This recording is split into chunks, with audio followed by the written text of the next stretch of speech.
बिस्मिल्लाहिर्रहमानिर्रहीम। अस्सलाम वालेकुम। पीएचपी के लेसन नंबर 6 के साथ हाजिर हैं। पीएचपी के इस लेसन नंबर 6 के अंदर जिस टॉपिक को हमने डिस्कस करना है वो है एरे। पीएचपी के इस लेसन नंबर 6 को हमने दो पार्ट्स में डिवाइड किया है और आज हम इसका पार्ट नंबर 1 डिस्कस करेंगे। पीएचपी के इस लेसन के अंदर जैसा कि मैंने आपको बताया कि हमने जिस टॉपिक को डिस्कस करना है वो है एरे। अब एरे क्या होते हैं?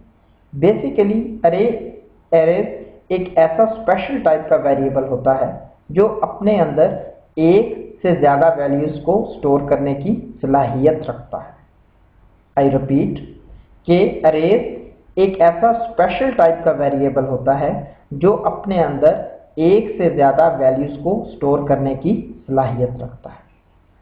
अगर हम अरेज को सिंपल वेरिएबल के साथ कंपेयर करें तो जो आपका सिंपल वेरिएबल होता है वो अपने अंदर एक ही वैल्यू को स्टोर करने की सलाहियत रखता है, लेकिन अरेज आपके ऐसे स्पेशल वेरिएबल्स होते हैं जो अपने अंदर मल्टीपल वैल्यूज़ को स्टोर करने की सलाहियत रखते हैं। पीएचपी के अरेज की अगर हम बात करें तो वो हमारे पास तीन तरह के होते हैं। इंडेक्स अरेज, जिन्हें हम न्यूमेरिक अरेज भी कहते हैं, एसोसिएटिव अरेज और मल्टी डायमेंशनल अरेज। इस लेसन के अंदर हमने जिस अरेज को डिस्कस करना है वो आपके इंडेक्स अरेज है। अब अगर हम बात करें इंडेक्स या न्यूमेरिक अरेज की तो इसके दो बहुत इंपॉर्टेंट कॉन्सेप्ट्स हैं, उन्हें आपने बड़े गौर से लर्न करना है। वो ये है कि जैसे ही मैं अरेज को डिक्लेयर करूंगा, डिफाइन करूंगा, ये ऑटोमेटिकली अपने एलिमेंट को एक इंडेक्स या एक न्यूमेरिक आईडी असाइन कर देता है और वो इंडेक्स या आईडी हमेशा स्टार्ट होता है 0 से। फॉर एग्जाम्पल, जैसे कि मैंने एक एग्जाम्पल दी हुई है आपको, आप स्क्रीन पे देख सकते हो कि $बुक्स मैंने एक वेरिएबल लिया है अरे का और उसको लिखा है अरे और उसके अंदर 3 वैल्यूज को मैंने स्टोर करवाया है, या आप ये कह सकते हैं कि उसके 3 एलिमेंट्स हैं PHP, जावा और C++। अब इंडेक्स या न्यूमेरिक अरेज क्या करेंगे? इन एलिमेंट्स या इन वैल्यूज को ऑटोमेटिकली इंडेक्स असाइन कर देंगे। मसलन कैसे कि PHP को वो इंडेक्स असाइन कर देगा 0, जावा को कर देगा 1 और C++ को कर देगा 2, और ये इंडेक्स ऑटोमेटिकली असाइन हो जाएंगे। और जब हमने इन्हें एक्सेस करना होगा अरेज के इन एलिमेंट को, तो हम उसको उनके इंडेक्स नंबर से एक्सेस करेंगे। ये बहुत इंपॉर्टेंट कॉन्सेप्ट है कि जब मैंने अगर किसी वैल्यू को एक्सेस करना है अरे की, तो मैं उसके इंडेक्स नंबर से उसको एक्सेस करूंगा। किस तरह? अब मैं आपको ये परफॉर्म करके दिखाता हूं। हमने नोटपैड खोला और अपने स्टैंडर्ड PHP टैग्स लिखे और अब मैं वही एग्जांपल को यहाँ लिखता हूँ कि मैंने एक बुक्स लिखा, अरे वेरिएबल लिया और अरे, और इसके अंदर 3 वैल्यूज स्टोर करा दी। लेट्स सपोज PHP की, जावा और C++।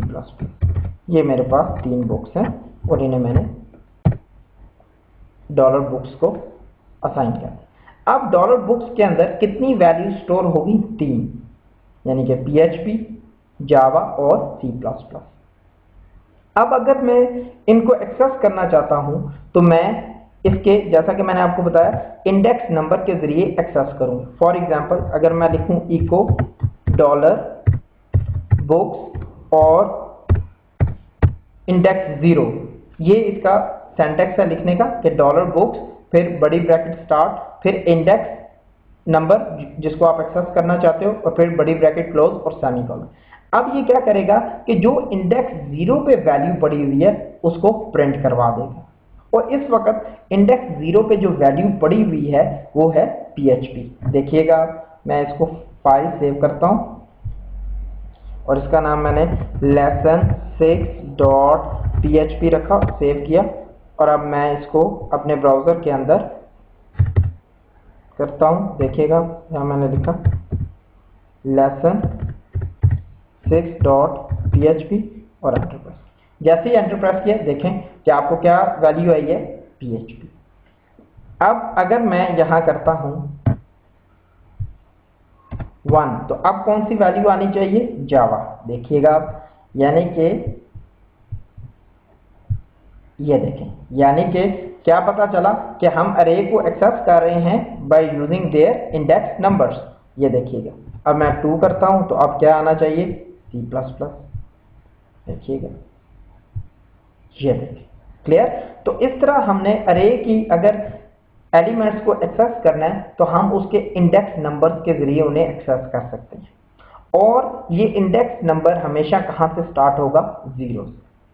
अब एक और चीज कि लेट्स सपोज मैं यहां 3 करता हूं। अब आपने इसका आंसर देना है कि इसका आंसर क्या आएगा, और मेरे सेव करने तक आपने उसको ज़हन में रखना है और रिफ्रेश करने तक आपने बताना है। ये देखें, कुछ भी नहीं प्रिंट हुआ। क्यों नहीं प्रिंट हुआ, देखिएगा जरा आप गौर करें तो आपके पास इंडेक्स 2 तक वैल्यू है, इंडेक्स 3 की तो वैल्यू ही नहीं है।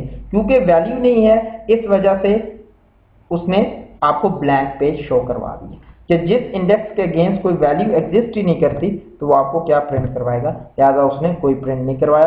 अब मैं अगर यहाँ 1 करता हूं तो अब क्या आएगी, देखिएगा जावा। ये देखें, क्लियर। तो इस तरह आपने इससे क्या कॉन्सेप्ट लर्न किया कि अरेज को हम किस तरह डिफाइन करते हैं और उनके एलिमेंट को किस तरह एक्सेस करते हैं। We can access their element by using their index numbers, के हम उनके इंडेक्स नंबर्स के जरिए हम उन्हें क्या कर सकते हैं, एक्सेस कर सकते हैं। अब नेक्स्ट हमारे पास ये है कि अगर हमने इंडेक्स की तमाम वैल्यूज को इकट्ठा देखना है, इकट्ठा प्रिंट करवाना है, तो फिर हमें क्या करना पड़ेगा। तो वेरी सिंपल इसका आंसर है कि हम एक लूप लगा लेंगे, और लूप को हम स्टार्ट कहां से करेंगे, इंडेक्स की स्टार्टिंग वैल्यू से, यानी कि 0 से, और कहां तक चले, जहां तक इंडेक्स की के नंबर है, और फिर उसमें इंक्रीमेंट और उसकी वैल्यू को हम प्रिंट करवा लेंगे। देखिएगा आप गौर से इसको कि हम ये काम किस तरह करते हैं। कि लेट्स सपोज कि मैंने यहाँ वही अपना फॉर लूप लगाया, मैंने लिखा यहाँ फॉर और $a इज इक्वल टू 0। कहां से इंडेक्स लूप को स्टार्ट किया, 0 इंडेक्स से, और $a लेस देन 3 कहां तक चलेगा, ये 2 तक। याद है ना आपको कॉन्सेप्ट कि लेस देन और लेस देन इक्वल में क्या डिफरेंस होता है, ये वही प्रीवियस कॉन्सेप्ट आप देखो कि यहाँ आपके यूज हो रहे हैं। तो यहाँ मैं क्या लिखूंगा, $a लेस देन 3, यानी कि ये 2 तक चलेगा।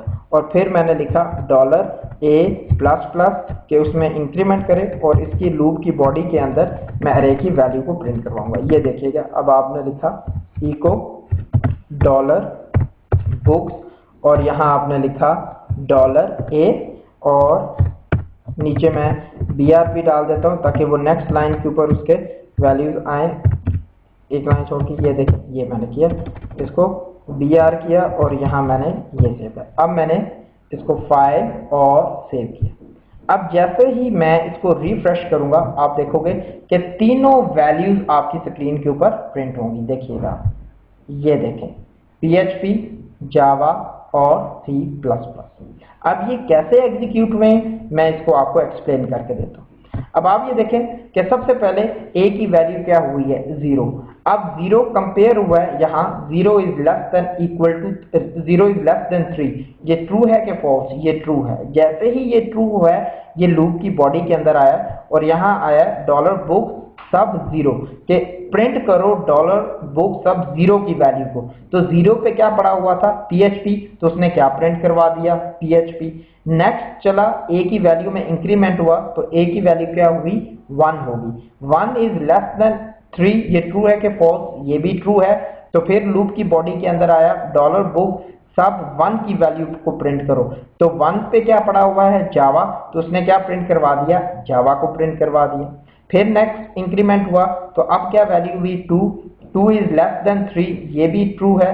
फिर नीचे आया लूप की बॉडी के अंदर कि $books और सब 2 की वैल्यू को प्रिंट करवाओ, और उसने क्या प्रिंट करवा दिया, C++। नेक्स्ट जब चला तो अब वैल्यू क्या हुई, 3 इज लेस देन 3, ये ट्रू है कि फॉल्स, ये फॉल्स है। जैसे ही ये फॉल्स हुआ लूप टर्मिनेट कर गया और आपके पास ये तीन वैल्यूज PHP, जावा और C++ है। अब यहाँ एक चीज देखिएगा कि अगर मैं यहाँ इंडेक्स 1 कर देता हूं तो अब क्या होगा, ये 1 से स्टार्ट होगा और अब आप इसका रिजल्ट जरा देखिएगा कि क्या प्रिंट हुआ है आपके पास, जावा और C++। PHP प्रिंट नहीं हुआ। क्यों नहीं हुआ? क्योंकि हमने किस इंडेक्स से स्टार्ट कर दिया था, 1 से, और 1 पे क्या एग्जिस्ट कर रहा है, जावा। तो इस तरह बड़े ध्यान से ये आपने लूप को हमेशा एग्जीक्यूट करना है और वो उसको हमेशा स्टार्ट आपने उसके 0 से ही करना है, क्योंकि इंडेक्स आपका अरेज का 0 से स्टार्ट हो रहा होता है। अगर आप 0 के अलावा कोई भी आप इंडेक्स नंबर लिख दोगे तो वो फिर वहां से स्टार्ट हो जाएगा और उससे पहले जितनी भी वैल्यूज होंगी वो स्किप कर देंगे। मतलब यहाँ अगर मैं 2 कर देता हूँ तो अब आप देखोगे कि आपके पास सिर्फ C++ ही आएगा। ये देखिएगा, फाइल सेव किया और जैसे ही मैंने इसको रिफ्रेश किया, ये देखें अब आपके पास क्या है, सिर्फ C++ ही है। तो लिहाजा ये आपने देखा कि हमेशा लूप को कहां से स्टार्ट करना है, उसके स्टार्टिंग इंडेक्स से, और वो स्टार्टिंग इंडेक्स क्या होता है, 0 होता है। ठीक है, अब आपने इसको फाइल सेव किया और जैसे ही रिफ्रेश किया तब आप देख सकते हो दोबारा आपके पास PHP, जावा और C++ है। तो इस तरह हम इंडेक्स अरे के अंदर लूप को हम इजीली यूज कर सकते हैं और उन्हें एग्जीक्यूट कर सकते हैं। नेक्स्ट हमारे पास एक चीज है दैट इज वेरी इंपॉर्टेंट, वो है for each statement. For each statement loop आपका यूज होता है अरेज के साथ, यानी कि जब आप हायर प्रोग्रामिंग करोगे तो उसके अंदर आप देखोगे कि फॉर ईच लूप बहुत ज्यादा यूज होता है और ये बेसिकली इसका कॉम्बिनेशन बनता है अरेज के साथ। अगर आप इसका सिंटैक्स भी देखो तो वो क्या है कि फॉर ईच अरेज एज, उसके आगे वैल्यू मीन्स कि कोई वेरिएबल हम डिक्लेयर कर लेंगे और फिर करली ब्रेसेस और code to be executed curly braces close और इको करवा लेंगे उस अरे को, जैसे ही अरे की वैल्यू को, और जैसे ही हम इसको एग्जीक्यूट करेंगे तो अरे की जितनी वैल्यूज होंगी वो हमारे सामने डिस्प्ले हो जाएंगी। फॉर ईच का मतलब अगर आप देखो तो ईच का क्या मतलब होता है, एवरीथिंग। तो इट मीन्स कि इसकी एवरी वैल्यू को ये एक्सेस करने की सलाहियत रखता है। तो अब हम फॉर ईच लूप को यूज करते हैं और उसको मैं आपको यूज करके दिखाता हूं। ये देखिएगा कि इस लूप को मैंने क्या किया,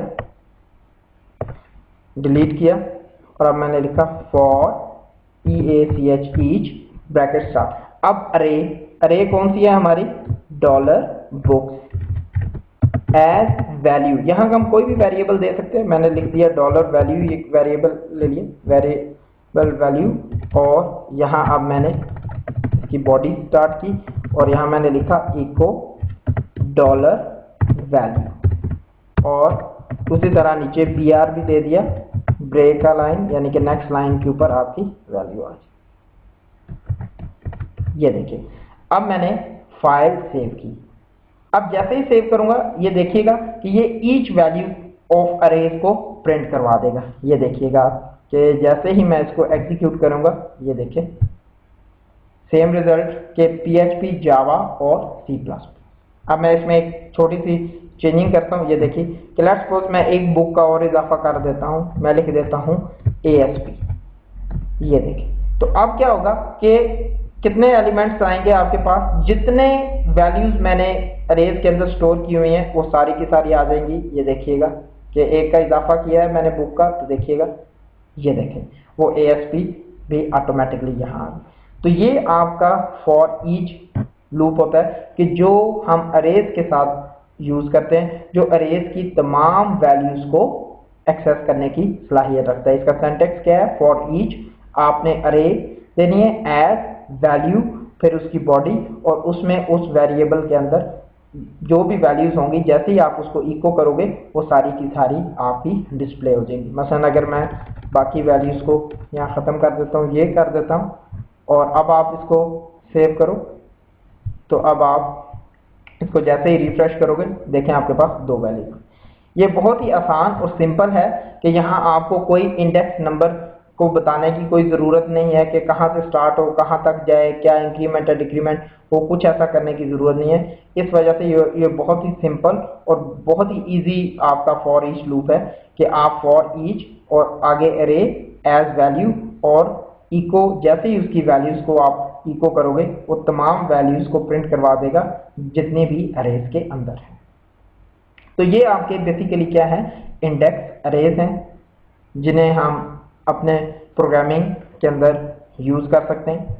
अब जैसा कि मैंने आपको बताया था कि ये इंडेक्स अरे या न्यूमेरिक अरे जो से हैं इन्हें हम दो तरह से परफॉर्म कर सकते हैं। एक तरीका तो आपने ये देख लिया कि जिसके अंदर जो इंडेक्स है वो ऑटोमेटिकली असाइन हो जाता है। दूसरा तरीका हमारे पास ये है कि मैं अगर ये लिखूं डॉलर बुक्स सब जीरो इज इक्वल टू, मैंने लिख दिया PHP डॉलर बुक्स सब वन इज इक्वल टू लिख दिया मैंने जावा, और डॉलर बुक्स सब टू इज इक्वल टू लिख दिया C++, और यहाँ मैंने ये कर दिया और इसको मैं रिमार्क कर देता। ठीक है, अब ये इसको लिखने का या परफॉर्म करने का दूसरा तरीका है कि हम मैनुअली क्या करें कि हमने इंडेक्स के अगेंस्ट वैल्यूज को स्टोर करवा दिए। क्या अब आप ये देखेंगे फाइल सेव किया मैंने और नीचे फॉर ईच लूप लगा हुआ है, तो ये आपको उसी तरह तीन वैल्यूज को डिस्प्ले कर देगा PHP जावा और C++ को। देखिएगा, इसको रिफ्रेश किया मैंने, ये देखिए सेम आपके पास वैल्यूज को उसने प्रिंट करवा दिया। अब इन दोनों में जो डिफरेंस है वो वेरी सिंपल, बहुत ही आसान है। वो ये डिफरेंस है कि पहले मेथड में आप देख रहे हो कि इंडेक्स ऑटोमेटिकली असाइन हो रहा है, लेकिन दूसरे मेथड में हमें इंडेक्स मैनुअली देना पड़ रहा है। तो it's totally up to you कि आप इन दोनों में से किसी को भी यूज कर सकते हो, लेकिन I always use first method क्योंकि उसमें क्या है कि इंडेक्स की वैल्यू ऑटोमेटिकली असाइन हो जाती है, तो हमें उसको असाइन करने की ज़रूरत नहीं रहती। तो it's totally up to you कि आप चाहे ये वाला मेथड यूज़ कर लें या आप ऊपर वाला मेथड जो पहले हमने डिस्कस किया उसको कर लें। डिफरेंस सिर्फ यही है कि हम उसके अंदर ऑटोमेटिकली वैल्यूज इंडेक्स असाइन हो जाता है और दूसरे मेथड के अंदर हमें मैन्युअली इंडेक्स को असाइन करवाना पड़ता है। ये देखिए, मैंने दोबारा पहले वाला मेथड यूज किया, सेम रिजल्ट।